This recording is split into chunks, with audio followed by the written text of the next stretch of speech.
Thank you very much.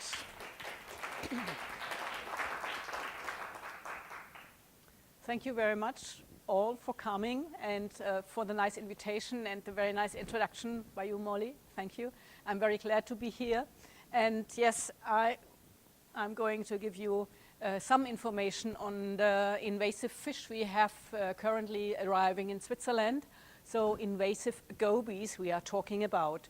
First, just to let you know what exactly we are talking about, we have at the moment two of the 5 invasive species which were announced already 5 years ago by the international scientific community. So the first one is the big head goby. You see it has a big head, and you see it here in the harbor of Basel. And then later on, a year later, the round goby, because it has this round spot on the fin, it arrived as well. They have something in common, and that's very important because that distinguishes them from the native fish, which where one or the other species might look similar, namely this pelvic fins here at this fish are coordinating to form this sucker. And with this sucker, this might play an important role when it comes to distribution of these fish. So what are the aims and challenges of my talk today? First, I would like to discuss with you how did they arrive, because this is far from a simple question, and how do they behave in the ecosystems they are now. Are they harmful? To whom and how? What's the economic impact? We have a study running solely on the economic impact, but of course an interdisciplinary one. And then we are about to develop measures which can be implemented. That's a very important emphasis, and therefore that's with that also I come to the last point, how this project was developed, because this inter and transdisciplinary way of project is very important, that we can develop measures which can be really implemented. So first come to the question, how did they arrive in Switzerland? Which pathways and mechanisms are possible? When you think about fish, you think about, well, they are active swimmers, so they might just swim up the River Rhine and will arrive one day. But we know, at least from the literature, that are in fact they are bad swimmers. They are benthic fish. They do not have a swim bladder. They are mostly sitting on the ground of the river, and so we doubt whether they are really able to make an active swimming upstream a river. Downstream, that's a different thing. Then also passive transport. We have to think about that, and why boats and ships might act as vectors, because the fish, as you've seen in the slide before, it has this sucker of the pelvic fins, and with that it can attach at boats, for example. But also the eggs can be attached, and I will show you this later. And besides that, they can be transported with ballast water. We know that from very many invasive fish species or invasive species in general, and we have also good incidents that transport to the US of these invasive gobies was done by ballast water. Well, that's one way, boats and ships as vectors, but when it comes to passive transport, also stocking is an issue. You know that also here in Canada, very many rivers and lakes are stocked by the fisheries, by the authorities, associations, whatever, stocked with young fish, with juveniles. And when you buy, let's say, 1,000 or 10,000 of juvenile fish, it's very hard to see whether all these fish are of the same species. So there might be now and then, and in fact that happens, that among these big bowl of stocked fish, there are some of the wrong species, namely invasive species. And that's another possibility of transport. And then, last but really not least, that's a very big and well-known problem in the community of invasion biology, ornamental fish.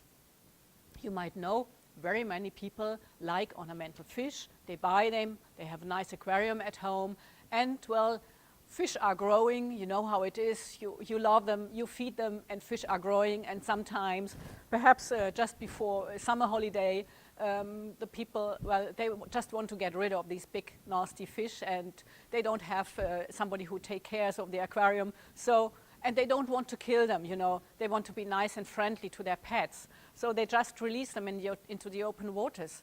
But in fact, that's one of the most critical things you can do, because if these invasive fish species can really establish in these ecosystems, they can really get a pest. So we have to think about that way of that pathway and this mechanism as well. We have, of course, looked up some figures, and we find that we can really draw a map here of Europe and the big river systems, and we can follow the route of the bighead goby. This was the first to come from the Black Sea, Ponto-Caspian region. That's their original habitat, their original ecosystem. And well, we find then in the literature that 1997 they were found in the Danube, and you can follow the route up the Danube, and you can also see them in the River Rhine. And however, you see that they also reached the Baltic Sea very early, and from there spread to the US by ballast water. And at some point they came upstream the River Rhine, and as mentioned before, last year we find them the first time in the harbor of Basel. And well, how come? Again, man is probably the reason behind that travel and this transport possibility, because some years ago a canal, the Rhine-Main Danube Canal, was built, and this connects the river Danube to the river Main, and the Main comes into the river Rhine, just near Mainz, where I was born. And then probably these fish were traveling upstream. How they did that, that's still a miracle. But that is the most probable way these fish came to us. And now, of course, we want to solve this question: how did they come and from where exactly? So what was the last region they see before they came to Basel? And what we did for that, we asked different people from harbors and from the different rivers here along, asked them for samples from their invasive gobies, because, as I've shown you with the slide before, in these downstream regions and also in the Danube, the gobies are there already for quite some time. So we asked for tissue samples and then make microsatellite analyze. Microsatellites, these are short, repetitive DNA pieces you can use to trace back where the source population of your fish is. And as you can see, if you have a source population, you have different microsatellites in the individuals. You have a high genetic variation, but from this source population, only one or the other individual then spreads to a new location.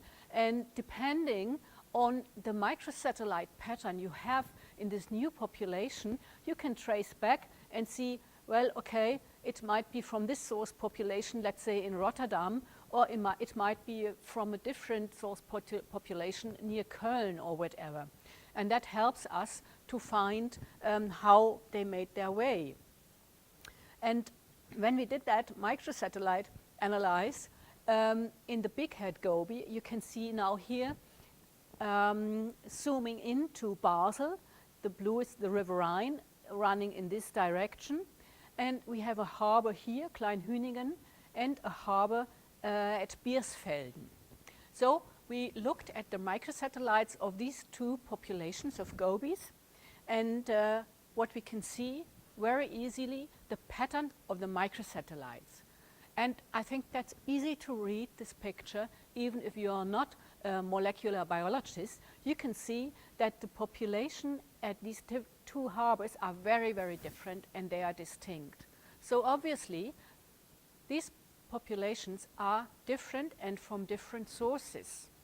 Of course, that's not the end of the story, and in fact, we cannot answer the last question, from where did they come, but nevertheless, we were able to trace back the ships, the different types of ships we have regularly arriving in these two harbors. And you can see in Kleinhünigen, mostly cargo ships arrive, whereas in Birsfelden, mostly tank ships arrive. So obviously, in Basel, this very new situation of invasive gobies shows up very quickly that it's not just a goby coming from somewhere, but two very distinct populations from different sources. And we will follow this, of course, further on to answer the final question, how did they come?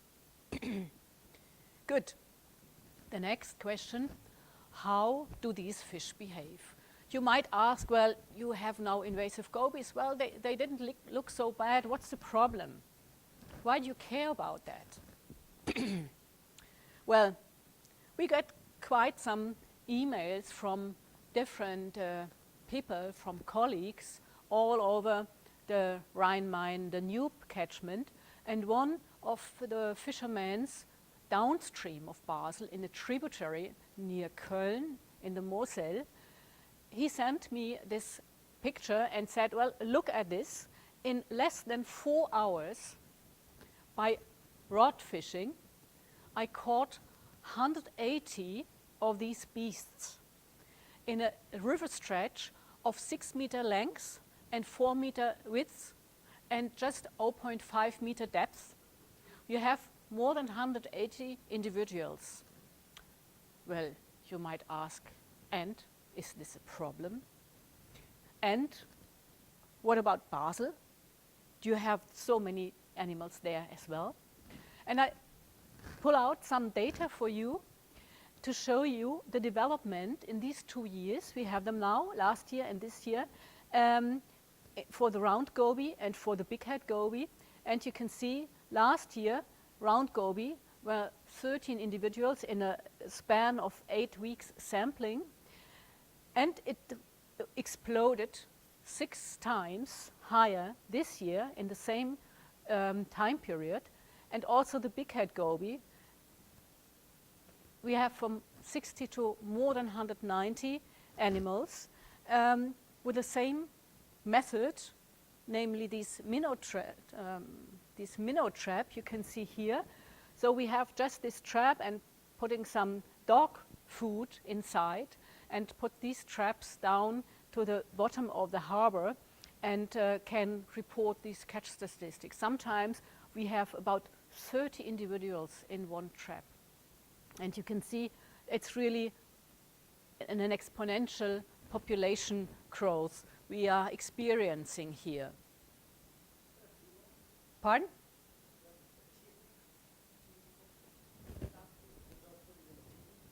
Yes, right. Yeah. That's that's the reason, because otherwise the dog food just dissolves, you know, and it's spread all over and doesn't attract the gobies anymore. Very often these pure data, facts and figures are not so impressive, only for people who are dealing with many figures. And so I also gave you this slide to show you really the high amount of animals we have here. So this explosion of the gobies, we have here the harbor of Kleinhünigen, and with this I can also show you the 5 different sites where we put these minnow traps at the different sites along the harbor in the different areas. And of course this gives us much more additional information, but I do not want to go too much into details here. I know that you are interested also in the inter and transdisciplinary part of this project. But before we come to that, just let me ask another question. Well, we know now, obviously, we have a population growth, exponential population growth, but still, I did not yet answer the question if they are harmful, and to whom and how. You can see in the literature very often it is reported that invasive species harm the new habitat and the native fish because they feed on their eggs, for example. And this is what we did. We did stomach and gut analysis of these gobies, and you can see here the stomach content of one of these beasts, and you can see a huge amount of eggs, of fish eggs, they were feeding on. And it's known from the literature, from studies in the US, that these fish find 80% of the spawning sites of other fish to feed then on these eggs. And the gut content also showed us something more. You can see this small video here.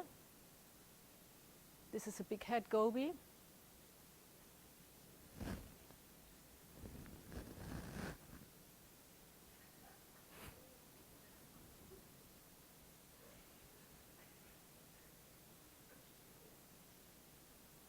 Yeah, okay. You can compare the size of this prey with a fish, and that shows you quite impressively that, yeah, they are really predators, and they are feeding on fish eggs and then on juvenile eggs, and of course they are also cannibalistic. This analysis of the gut content was one part to answer this question. We also made analyze with the stable isotopes, namely with nitrogen and carbon isotopes. And these isotopes, they are different in the different trophic level. And accordingly to the amount, the ratio of these stable isotopes, you can say something about their preferred food, whether it's benthic or planktonic. And one question was then, who feeds on the gobies? So which are the natural predators in the system who could be used potentially, like the pike or the eel or the perch, to feed on these gobies. And then one could think about stocking with these natural enemies. Another question, on what do gobies feed? So which are their prey, and which animals and which fish are harmed by the invasion of the gobies. And then the next point is the feeding niche overlapping? Do we have a competition with the native species? And again, you can see we have roach, for example, here, and the small perch. And in fact, the niche overlapping of the big head goby is 50% with the roach. So food competition is another very important impact we have. These are the direct impacts. Besides that, we also have to think about indirect impacts, namely the frustration of the anglers is really very high if they only have these gobies and not the salmonids, for example, they want to have. And for that I have to add something. Also, we have really big projects along the River Rhine for reintroduction for high-valued fish species like salmon. Reintroduction of salmon. There was one project starting very early in the 90s, Lux 2000, Lux means salmon, and 3 million euros were spent, not only by Switzerland, but by all the European countries which are bordering the River Rhine, by the International Commission on the Protection of the Rhine. And that was, of course, a project with a very high media relevance and public attention. And it's, of course, the salmon is a flagship species for conservation issues. And this was also followed then by a further project, the follow-up project Lux 2020, which is still ongoing.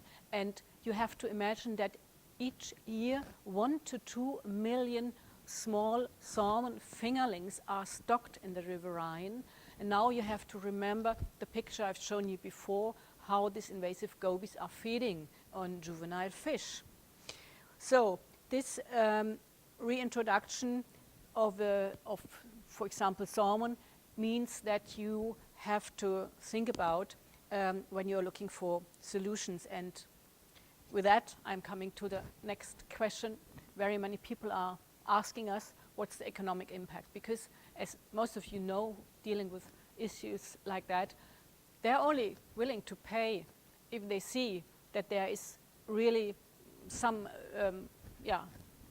impact which can be put into economic values. As long as you can't give them figures on that, it's very difficult to get money.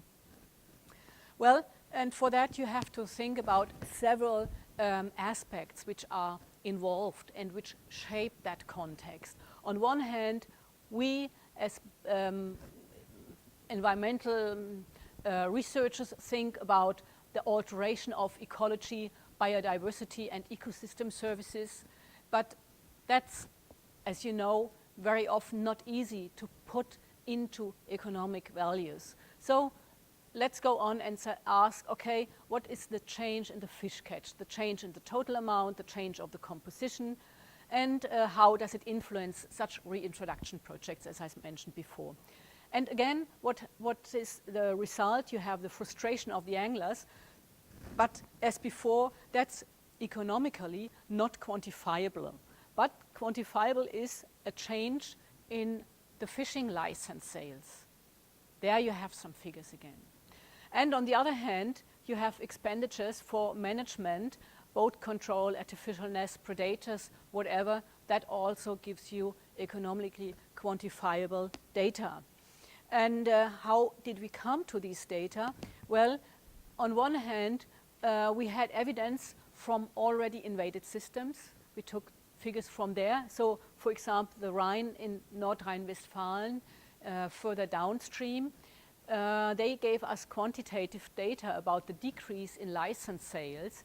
Then we asked for data from other water bodies and the corresponding decrease in license sales. And we had our own data at the Rhine near Basel about the increase in population abundance, and as I've shown you before, about the food web changes from stable isotope analysis. And all these data were then transferred to another system, a natural system, the Lake Zurich, which is not yet invaded, so that we can, on this natural system, look what would be the potential decrease in license sales and what would be the potential changes in community composition. And altogether, then we can calculate the potential economic loss of invasion in recreational and professional fishing sector. I just want to run through that very shortly. So, for example, here in Germany, in the Rhine, you can see with the first record of these two species, later on, we have a considerable decrease in fishing license sales. So this can be really shown and used. And to complement the data on the license sales, we had interviews with experts asking them for their opinion on the main drivers for the change in license sales. And you can see here the number of the circles around different factors gives you the number of people who answered in this direction. So quite most of them were convinced that invasive gobies are responsible for a decline in catch of their preferred fishing species, and with that decrease in the license sales. And of course the angler mood, that's also something which goes into, but as said before, that's difficult to quantify. And according and based on these results, we calculated, or well, that's a master student with a background in economics. She calculated the potential revenues and losses for recreational angling, and she made different scenarios. Of course, one very conservative, that only the anglers which are fishing from the shore are affected and they do not go to somewhere else, or in case all anglers would be affected, and also those who are using boats and who have different fishing license, because we in Switzerland you can buy combined licenses, and those which allow you only to fish from the boat or from the shore or in the river. And you can see you have quite considerable losses between 8,000 and almost 100,000 Swiss francs, which corresponds approximately to Canadian dollars. And she did the same for professional fishing. And again, depending on the scenario, you have losses, potential losses, between 30,000 and more than 300,000 Swiss francs. So you really have to deal with something which has an impact, which has an impact also in the economic side. Well, with all that, we have to ask what measures can be developed? What can we do to stop these invasive species? You know, the argument I most often heard when I'm talking to people about these invasive species, they said, yeah, bad luck. You can't stop them. You can't do anything. Just try to live with them. And I must admit, for very many cases in very many rivers and lakes and oceans, of course, you can't eradicate an invasive species easily. But sometimes you can stop the distribution. And that's something I want to tell you now, because this is a very, very special advantage we have in Basel. You don't know Basel, and perhaps you never heard about Switzerland before, but so take that as a proof of a principle, just as a case study, that under certain circumstances you really can do something. Now look at the drainage system of Switzerland.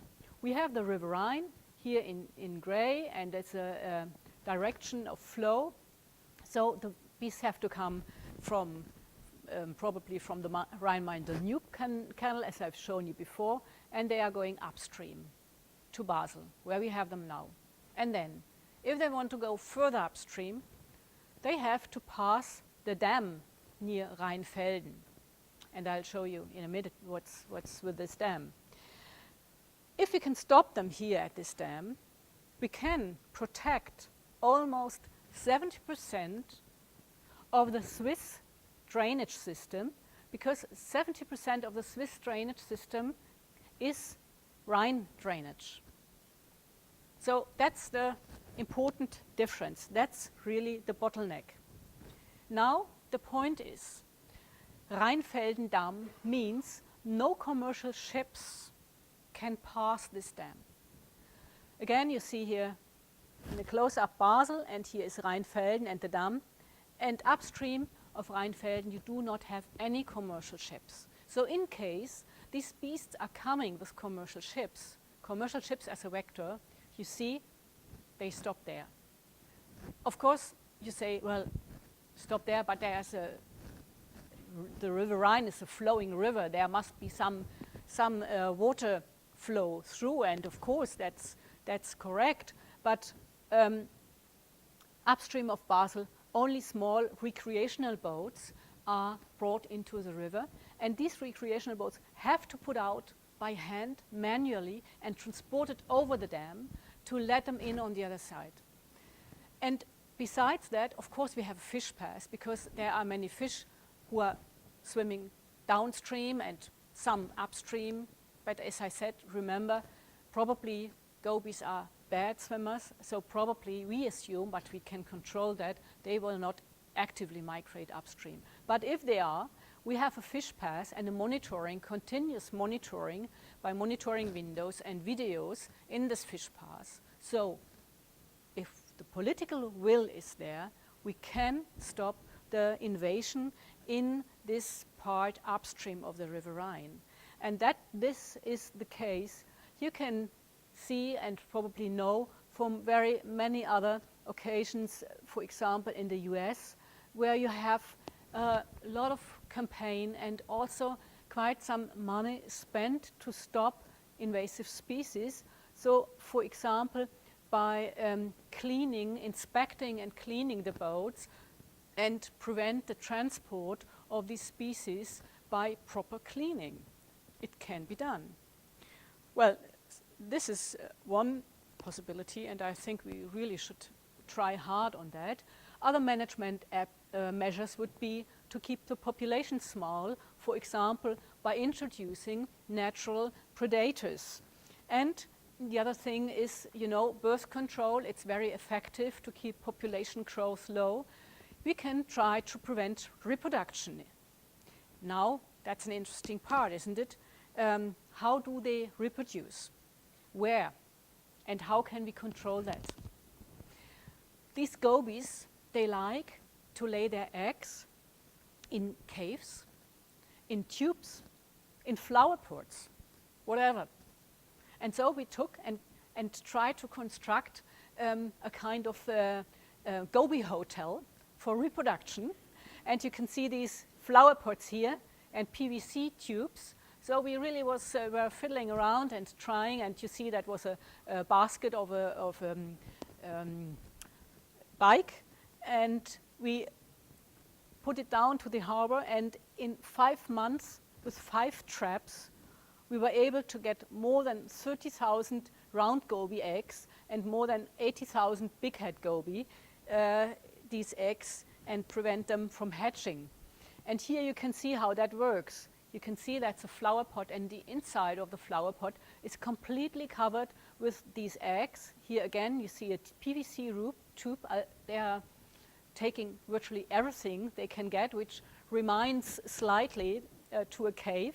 And you can see also these eggs nicely, and you can see here they have attachment filaments. With these, they are sticking very, very tightly to the inward surface of these flower pots and tubes.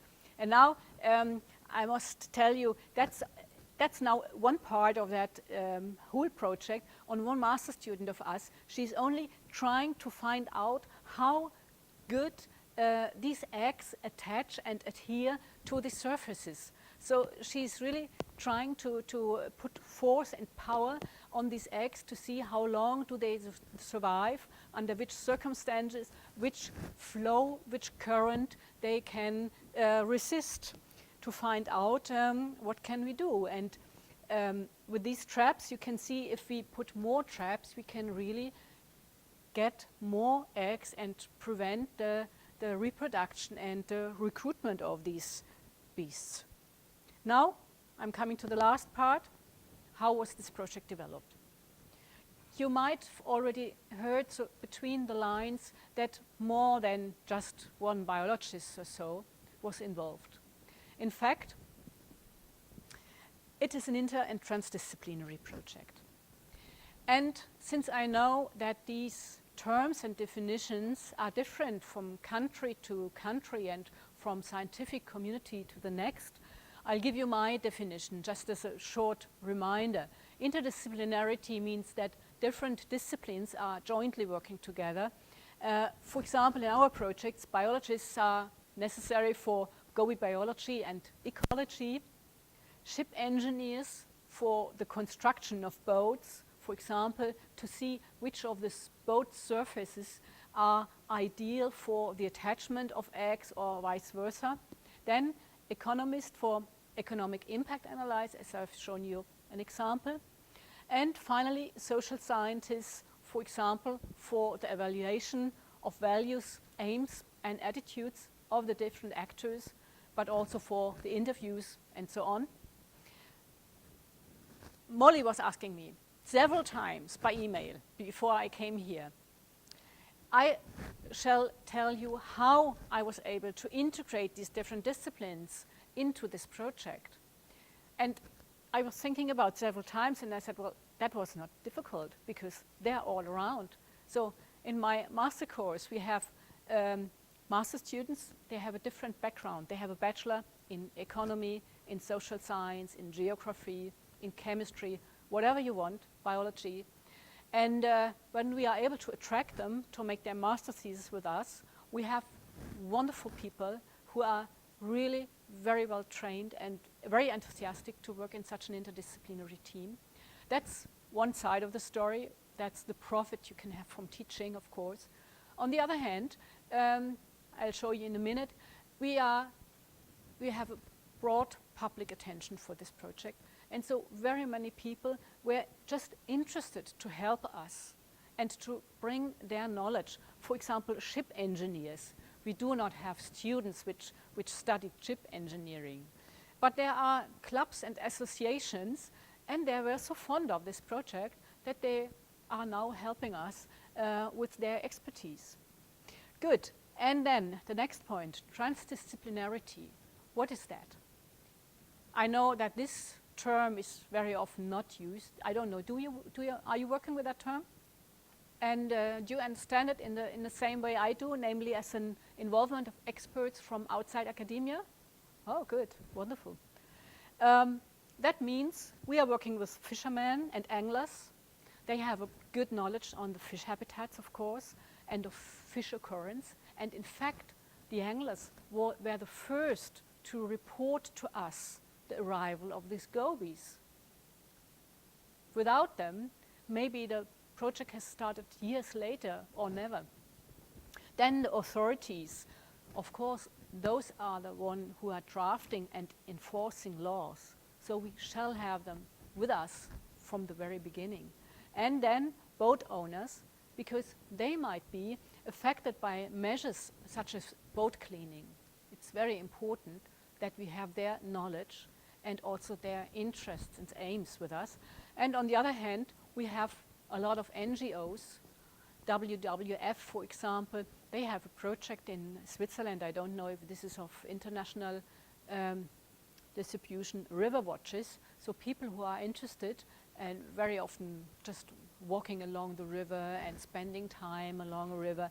And they are then trained to become a river watcher, to look after the river, to take care, to protect, and also to give notes to authorities when something happens, a flood, whatever. And all these people, we got their attention very early by media coverage. That's now a small anecdote. When these fishermen reported to us that the first gobies arrived, we said, well, we have to do something.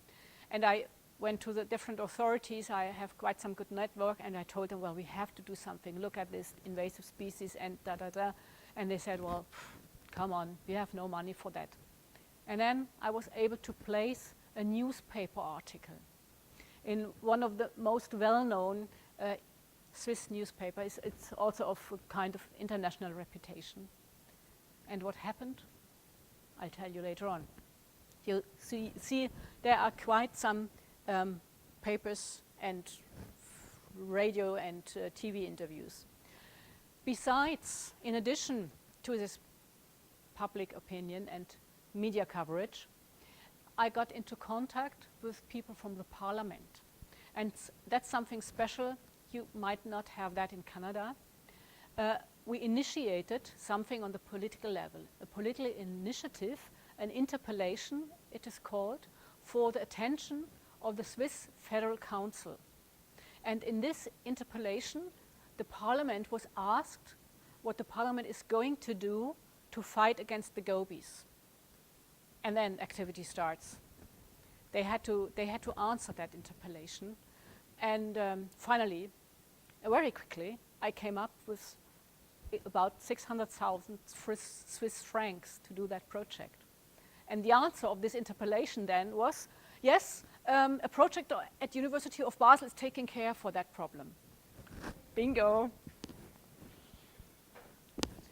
How did this project now develop more in chronological respect? I told you fishermen were reporting gobies are here. We got to know that at our institute.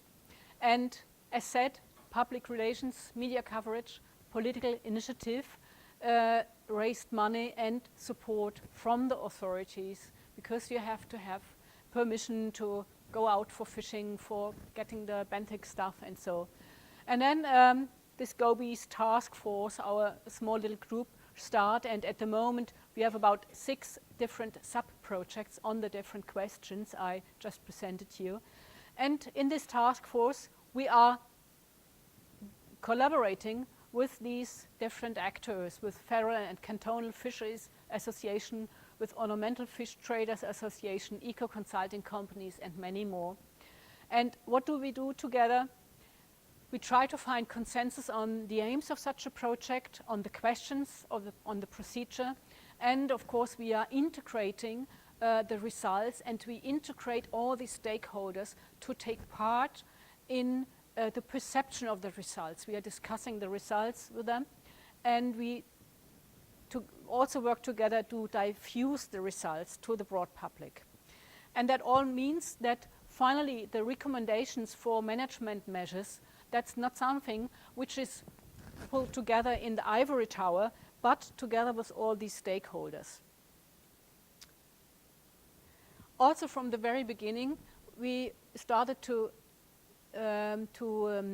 develop tools for information and education, like such a small little flyer just to show all the people, and that was distributed very widely, that the native gobies are here, that the invasive gobies are here, and that they are different from the native fish. This native fish looks on the first sight very similar to these invasive gobies. However, it does not have, for example, these pelvic fins coordinating to forming a sucker. And that's a difference one has to know when somebody goes out and think, oh, well, that's a native fish, how nice. And in fact, it's not, but it's then the goby.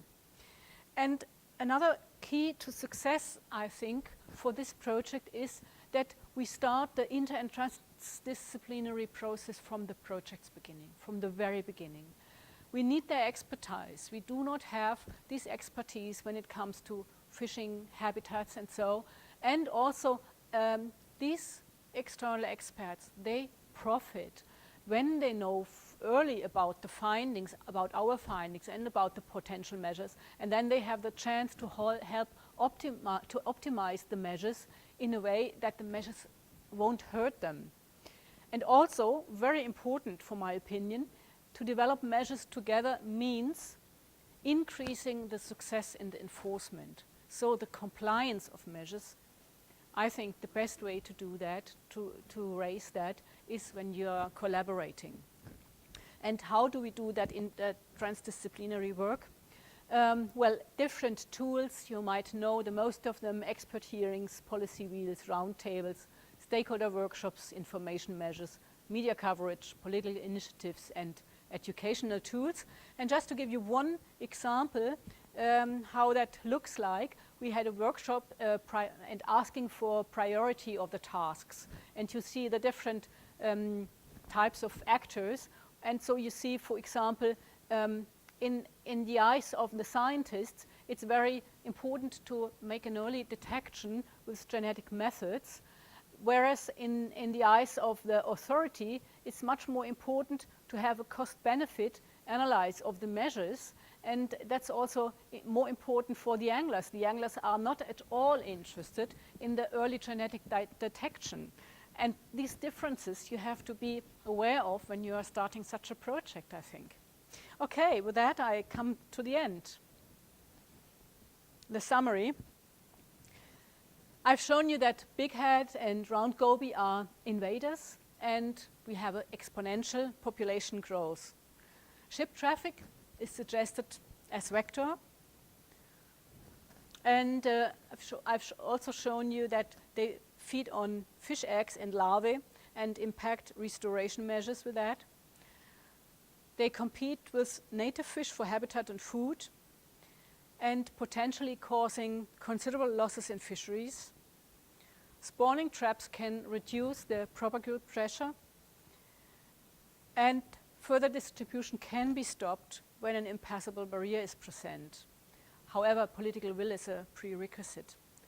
And as take-home message, from my side, I think real-world problems, they need the input of various disciplines, although it is more time-consuming. They need knowledge of experts from outside academia, although that means that you have to tackle with different values, attitudes, and expectations. And networking, besides that, builds trust and guarantees the progress. It's the basis for the solution and also the prerequisite for the implementation. And with this, I'm ready with my talk, and I thank you all for attending and for listening. And this is my group. We are all working on these gobies. Good. Okay, thank you very much. I'm looking forward to your questions.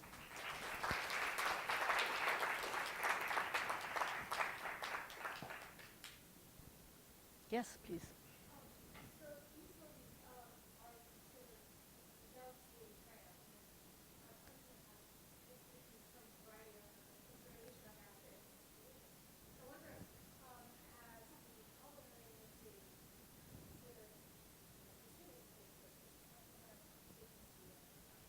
That's a wonderful idea.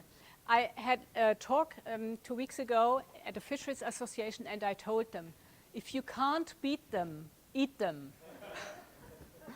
So I think this is a key measure. But in our Switzerland and Germany, they are not really so much, people are not so fond of that fish. But nevertheless, I think it's a good idea to go in this direction. Yes, thank you. Yeah, there was another question somewhere over there. How fit is the current ecosystem for climate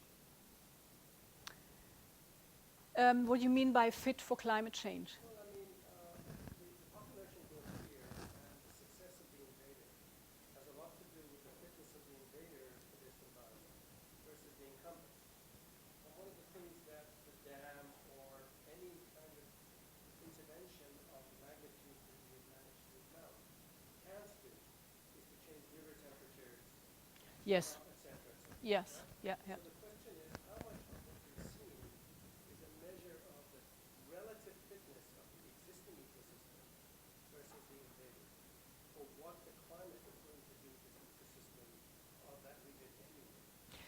You're completely right. These are warm water fish. Ponto-Caspian region is warmer than the Rhine, so they have advantages in comparison to the native species. That's for sure. And we know that, and of course we cannot stop that. Of course there could be measures. We have in Switzerland a legislation that for example, as an industry who makes use of cooling waters, you're not allowed to put water back into the river system which is higher than 2 degrees than before. Yeah, okay. So, but nevertheless, it doesn't change the answer. We have this climate change and we have these anthropogenic influences, and that means that the invaders are in advantage against the native species. But what we can do, nevertheless, is to stop the further distribution. We can't do anything against the climate change on this level. I'm just wondering if the license is may I ask a follow-up question? Yes, please. I was a little bit skeptical about the fish licensing data, because some of it is tourists, and it goes down after the economic crisis in Europe. And the relative value of the Swiss franc to the euro was fixed in 2011. And so I'm just sitting there thinking, how much of that is a tourism effect? We do not have fishing license data from Switzerland yet. So these are from Germany. Yeah. So, and of course you are right. When we have these data, these are always only the tip of the iceberg. There is no cause-effect relationship you can figure out just based on these data. And you might be right. There might be some percentage due to differences in tourism. However, but in Switzerland we do not have so much of financial crisis, I must admit. So that's right. Yeah, maybe. But therefore we had these different scenarios. So it might be the scenarios which has the lowest numbers. Still, it would have an impact. But of course, you're completely right. Yeah. Right. They can come and go fishing for gobies. Yeah. I invite you fishing for gobies. And you can take them all and bring into your fish food industry or fish on sticks. Yes, please.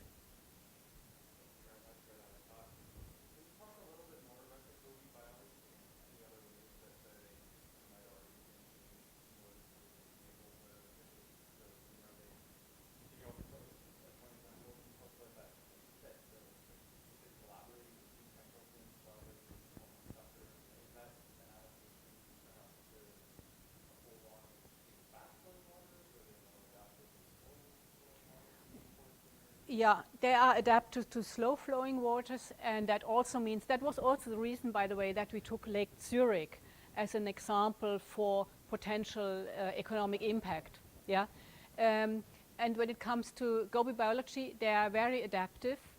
They are producing, they are typical invaders. They are producing a high number of eggs, and they do not have very high requirements when it comes to the water quality. And it is, as it is known in the invasion biology, if you have disturbed habitats, as we have in the River Rhine, they are an advantage against the native species.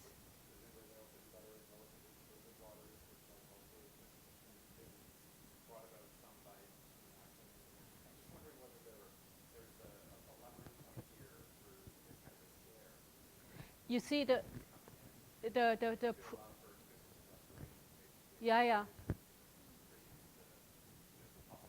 yeah. You see, the problem with goby biology and ecology is that we do not have much literature about, because it's not an aquaculture species, it's not a species which is investigated in countries which spend a lot of money for research, but it is from the Ponto-Caspian region, and literature, more than 50% of the literature we found, old literature on biology, is in Russia. And not so many people are able to speak Russian. So, and then many data you cannot really rely on. So we have to repeat many of these data. When it comes to biology, also the question of preferred temperature range. We have to check that. We cannot rely on data. So they are, the newer data are now from the US, because they have them now in the Great Lakes, and they really have problems with them. And so we try to figure out which are the points in the biology where we can look at whether turbid waters or waterfalls might stop them, and all these things. But that's really experimental work we have to do.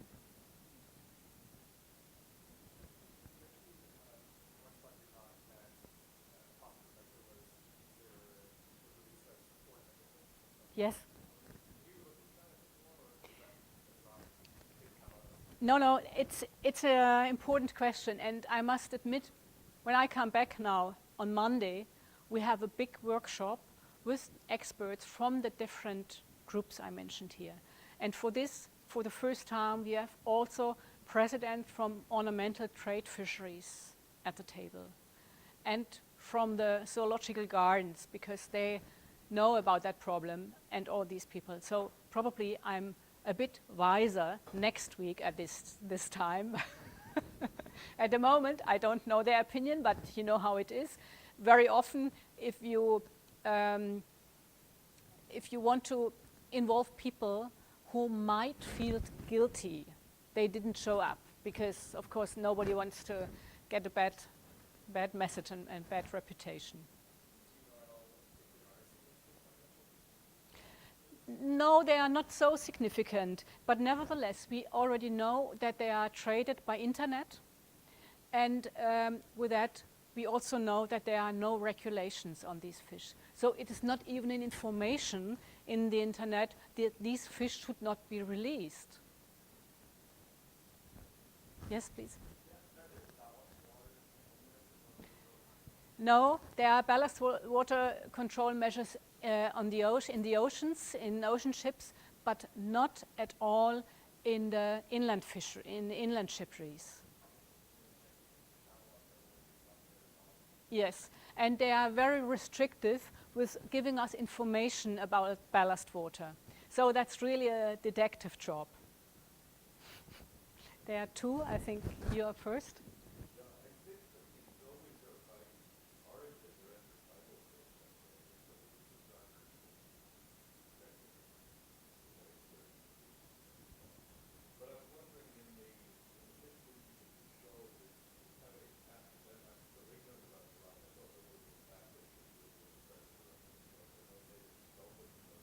Yeah, no,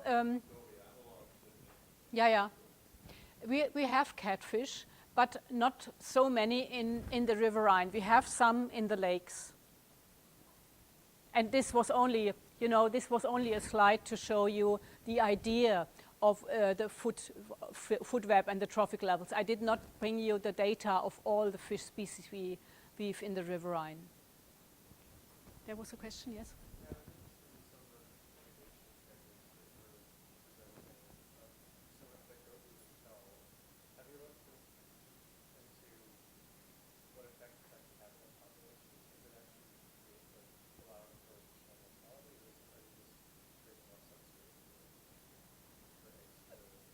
I must admit, I don't know. I can't answer this question seriously, because for this you have to have an experimental approach where you have one river stretch without and one with traps, and then you perhaps can compare.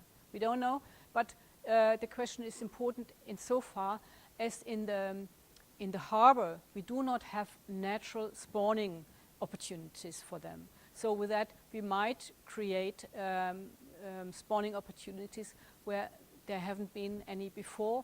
But on the other hand, we also in the years before, when we started this project, we had mature females and males, so they might have spawned, I don't know where. Nevertheless, we are optimistic that this is a method to reduce population, yes?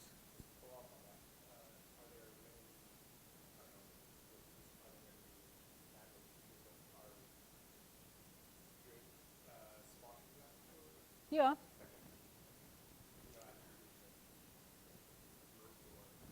And anything you throw into the water, any bottles or bags or, huh? Yeah, right, yeah. And it's not so easy to study that. Once we brought the diver to the harbor, but that's a bit a risky job. You can only do it at the weekend, and you have to have the permission of the harbor, Port of Switzerland, and all these things, and it's very turbid water. So all these things are nicely asked, but difficult to answer. Yes, Molly? I was wondering if you could talk a little bit about the process you use in the workshops, because you obviously have some groups that really would like to combat the gobies and others that are going to have to do some measures that might be obnoxious or cost them something. So how do you manage the different desires of the different groups? Yeah, also this is an open question. We really have to see how that develops, especially at the next workshop on Monday, and we really have to be very sensible to find out what is their aims and their attitudes and values in the back. And as long as we do not know and understand that, we cannot really discuss very openly with them, because it might be the case that they just come and say, well, it has no worth at all. We can do it or can leave it. It doesn't make a difference. And then it becomes difficult, because then the measures will not be effective. So that's an open point. Yeah, that's research.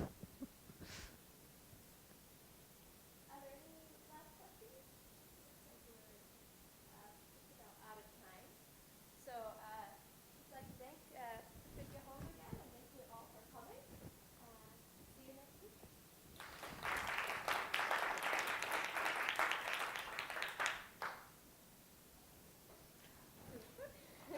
Good.